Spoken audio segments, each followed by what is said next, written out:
Hola gente. Excelentes madrugadas. La muela del juicio. El zumbido del reloj despertador sacudió la mesita de noche e hizo tintinear el vaso de agua.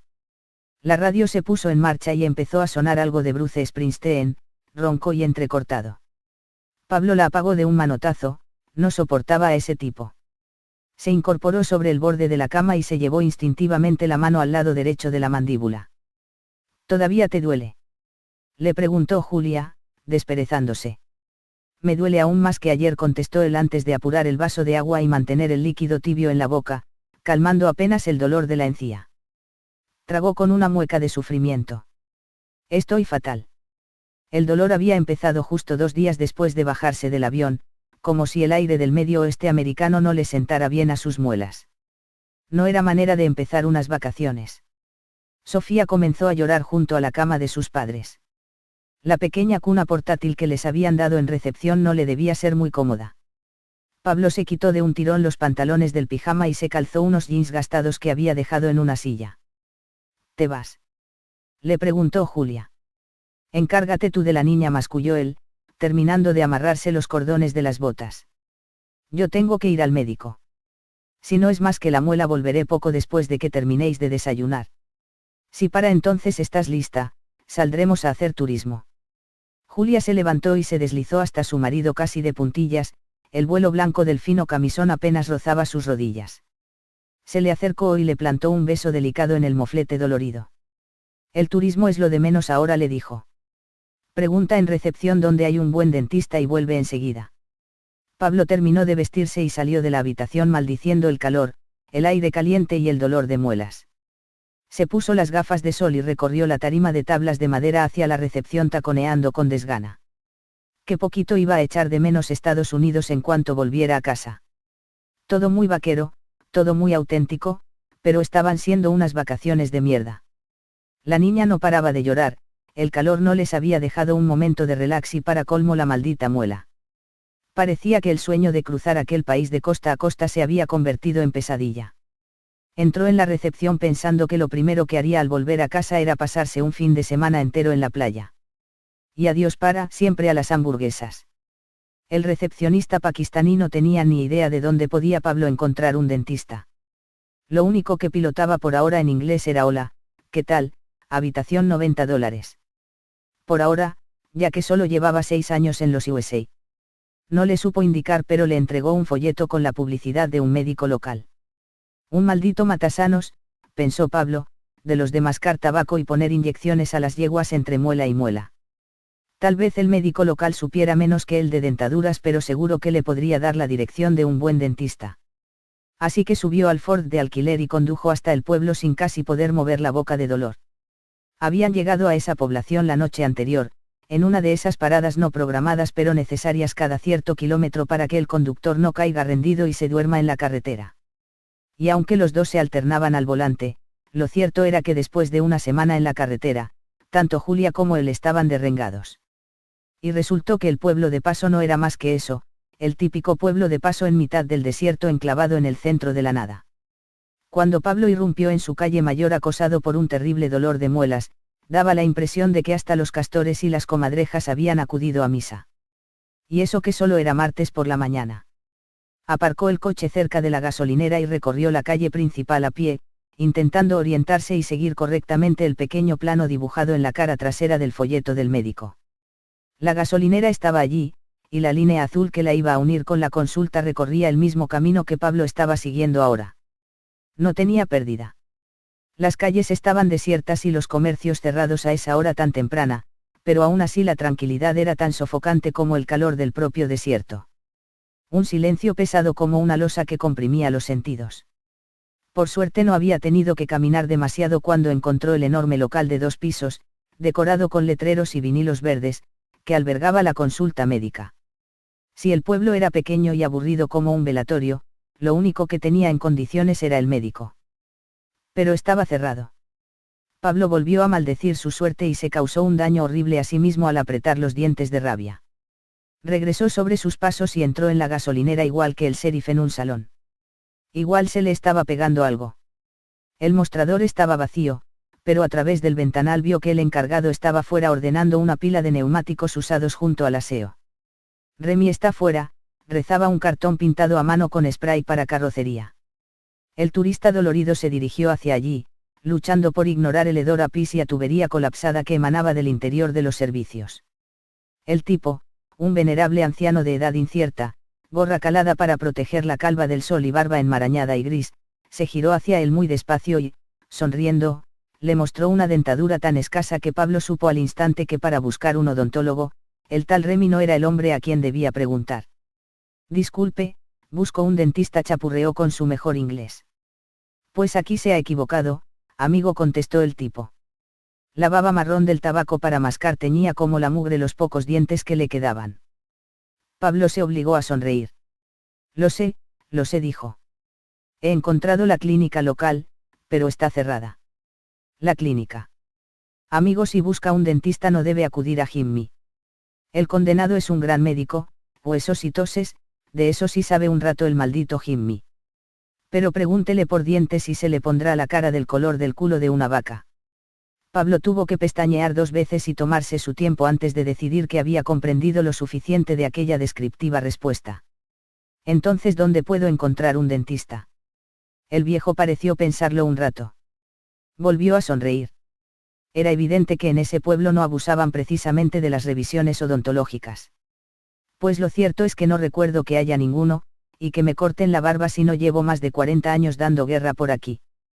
Pero en cambio estoy bien seguro de que dentro, en la tienda, tengo por algún lado un listín telefónico que le puede servir de ayuda. El viejo Remy no se apresuró en dejar a un lado un neumático tan liso y desgastado que parecía un donut de chocolate, y condujo a Pablo al interior de la tienda, donde en un rincón al fondo se aburría una cabina de teléfono. El grueso libro de direcciones estaba dentro, encima de una repisa. La mano diestra de Pablo se movió deprisa por el índice telefónico mientras la izquierda presionaba el cachete contra la encía inflamada. La maldita muela estaba saliendo torcida, haciéndose a empujones un hueco en la encía donde no le correspondía. Encontró 3 direcciones en el apartado de odontólogo. La primera era la de la clínica que acababa de visitar, lo que chocaba frontalmente con la opinión que Remy tenía del bueno de Jimmy. De las otras 2 una no le sonaba nada y la otra parecía estar en algún punto de la carretera principal, no demasiado lejos de motel donde le esperaban sus chicas, Julia y Sofía. Aunque no confiaba demasiado en el consejo de Remy, el hecho de acercarse a su familia le hizo decidirse por esta última. Quiso darle las gracias al gasolinero, pero Remy ya estaba de vuelta colocando su pila de neumáticos usados y alimentándose del olor a mierda del baño. Así que Pablo no lo lamentó demasiado y salió deprisa derechito a su Ford y de vuelta a la carretera. El kilómetro que había visto indicado en el listín estaba algo más al oeste que el motel, pero calculó que llegaría en menos de media hora. Se equivocó, pero no por mucho. Sin embargo, antes de aparcar el coche frente a un edificio viejo y solitario en mitad de la nada, le hubiera gustado llamar a Julia para decirle dónde estaba. Con las prisas su móvil americano seguía en la mesita de noche de la habitación del motel. Resignado y con un punto de miedo se bajó del Ford y se dirigió a la entrada del centro odontológico Springsteen. Tenía gracia, odiaba a ese tipo. Era un edificio, más que un local, una especie de casa colonial, vieja pero no fea del todo, algo alejada de la carretera y solo indicada por un desvencijado letrero de madera colocado demasiado tarde junto al desvío. Los escalones de madera crujieron cuando los subió y llamó a la puerta de cristal. Nadie le contestó, y tras insistir 2 veces sin mayor éxito se dirigió al lateral de la casa, donde encontró una segunda entrada mucho menos ostentosa y más funcional, con el mismo letrero de Clínica Springsteen pintado sobre el dintel de la puerta. Una cadenita invitaba a tirar para ser atendido. El sonido de una campana recorrió el edificio de abajo a arriba, pero tampoco hubo respuesta. Tras una segunda vez, una voz tan lejana como si anduviera por Marte le indicó que pasara. Así que Pablo empujó la puerta y caminó al interior de un recibidor oscuro y repleto de muebles de madera que apestaba a humedad y parecía el despacho de un taxidermista. Había bichos inmortalizados por todas partes. El ruido de sus tacones resonó en las tablas macizas del suelo y cuando se detuvo escuchó una vibración continua, un zumbido como de sierra que le llegaba desde más allá de una puerta entreabierta debajo de la cabeza de un ciervo. Unos segundos después el zumbido se extinguió lánguidamente, cambiándose por el punteo de unos pasos subiendo una escalera, y un hombre no demasiado alto pero de constitución más bien gruesa, vestido con bata azul celeste y guantes de látex, se asomó por esa puerta y le saludó desde detrás de una mascarilla de tela que le cubría la boca. Disculpe, dijo. Enseguida estoy con usted. Y acto seguido desapareció otra vez escaleras abajo.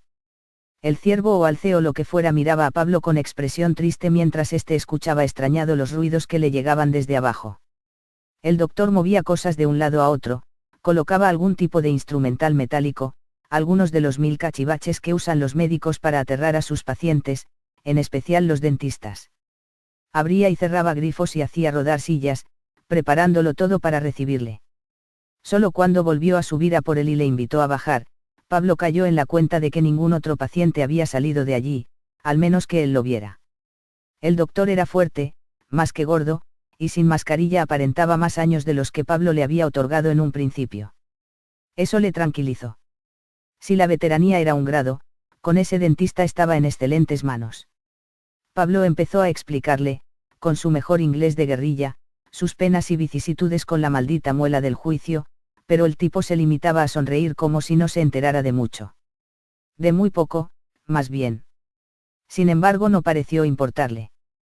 Le ayudó a sentarse en una típica silla de odontólogo, que si bien no era el último modelo no parecía faltarle de nada, y le colocó un delantal blanco de hule por encima del pecho. Eso extrañó a Pablo.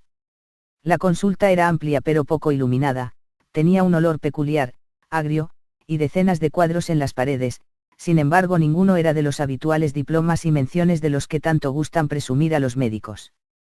Casi todos eran fotografías, difíciles de distinguir desde la silla, pensó Pablo. Quizá antes de pagar y marcharse aprovecharía para echarles un mejor vistazo. Curiosidad es curiosidad.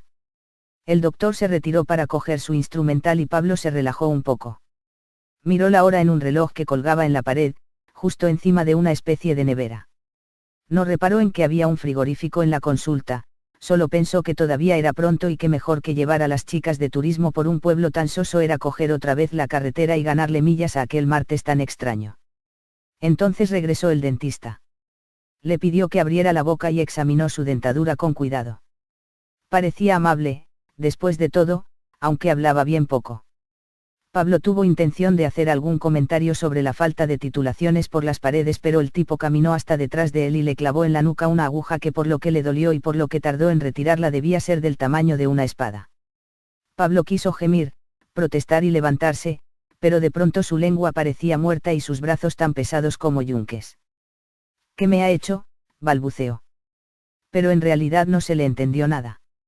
El dentista volvió a ponerse frente a él y se colocó la máscara y los guantes de látex mientras le miraba. Acercó a Pablo una pequeña mesita que solo contenía una sierra radial, un martillo y varios clavos, unas tenazas de herrero y una bandeja de aluminio. Encendió la sierra y la acercó a la cara de Pablo. Lo primero que le cortó fue la oreja derecha, la sangre salpicó por todos lados. La dejó con mimo en la bandeja y se limpió las manos sobre el delantal del hule de su paciente. Pablo intentó gritar, sentía el dolor todavía pero poco a poco había perdido la capacidad de mover los hombros, las extremidades o el cuello. Antes de que pudiera darse cuenta de que su diafragma se había dormido, dejándole mudo, volvía a tener la cuchilla radial a 3 centímetros de su ojo rebanándole la otra oreja. ¿Todavía me oyes, verdad?, preguntó el doctor a los muñones deformes a ambos lados de las sienes de Pablo. Sin duda se reía debajo de la máscara. Dejó la oreja recién cortada en la bandeja junto a la anterior y las guardó en la nevera. Desde la silla Pablo pudo ver en el interior del frigorífico cierta cantidad de bolsas de pequeñas de plástico con más apéndices sanguinolentos dentro. Las necesito para un amigo. Colecciona. El dentista cerró la nevera y permaneció un minuto mirando a Pablo. Parecía estudiar su fisonomía. El resto es para mí. Regresó junto a él y volvió a encender la sierra. Esta vez se la acercó a la cara de plano y le cercenó la punta de la nariz. Mira, dijo. Ahora pareces un payaso. Dejó la nariz de Pablo sobre la mesa y apagó la radial, que colocó con cuidado al lado del martillo. Después tomó este y 4 de los clavos, el primero lo sujetó de punta sobre el dorso de la mano derecha del joven. Sin dudarlo un segundo descargó el martillo sobre la cabeza de acero y taladró la carne y el hueso hasta fijar la mano de Pablo al brazo de la silla. Hizo lo mismo con la mano izquierda. En las rodillas los clavos no llegaron a tocar el asiento, pero atravesaron la carne destrozando